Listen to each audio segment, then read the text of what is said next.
आपले तोंड पूर्वेकडे येईल अशा हिशोबाने पाठ करण्यासाठी बसावे. बसण्यासाठी स्वच्छ आणि चांगले आसन असावे. अंगावर धुतलेले स्वच्छ वस्त्र असावे. काळे वस्त्र वापरू नये.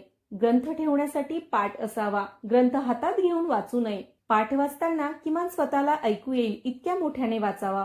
अगदी मनातल्या मनात पाठवाचन करू नये.